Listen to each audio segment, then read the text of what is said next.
This is my video on how I trim my hairstyles after I've placed them. So as you can see, this one is pretty long. I wanted to be able to braid it once it was done. So as you saw in my last tutorial, the sides are all pinned back and we've got the alternating shades.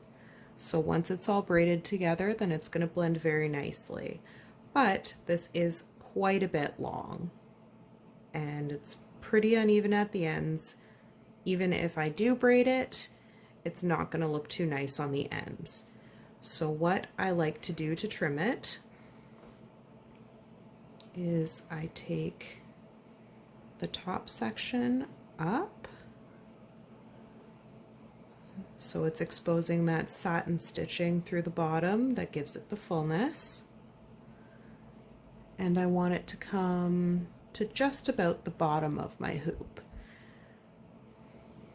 That's where I want the braid to sit. So when you're braiding, the hair tends to shrink up a bit. So I'm going to take it about a finger length longer to about there. And make sure you've got some nice sharp scissors, otherwise you're going to be pulling at the threads instead of cutting. And I like to cut on a point. That way it kind of blends the ends and it doesn't give a solid blunt line. Just pull off any little fluffy pieces that can pop up, and again just point cutting the ends a little. So now as you can see, it's a little bit more even, a little bit cleaner line. So then we're going back up to the top here and section off a little bit more. And again, you can see another row of satin stitching here to give it the fullness. Not every pattern I do has that, but for the thicker, most of the time, female styles, they have that. So again, you're looking for your guide because you don't want to leave it too short, you don't want to leave it too long. And you just point cut through the ends.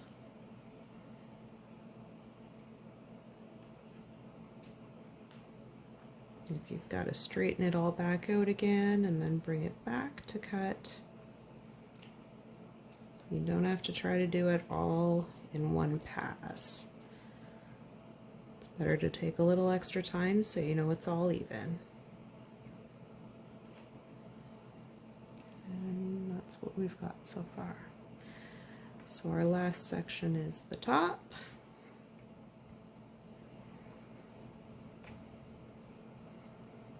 Matching it up and finding my guide.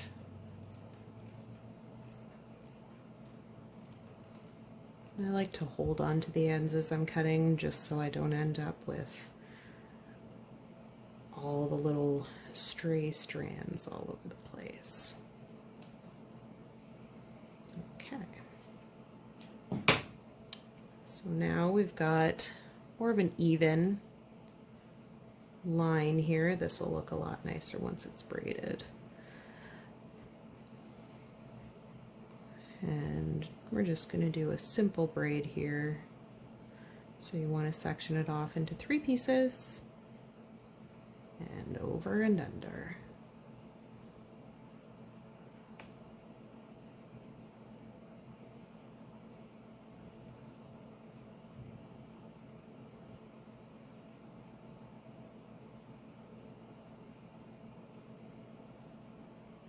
And we've got a nice little braid. And for the ends, you could use a clear elastic or a black elastic, another piece of thread, a bead. It's really up to you how you want to finish them. But see, with the different colors of thread, they all add little highlights and lowlights once it's all braided. And that is my trimming and braid tutorial.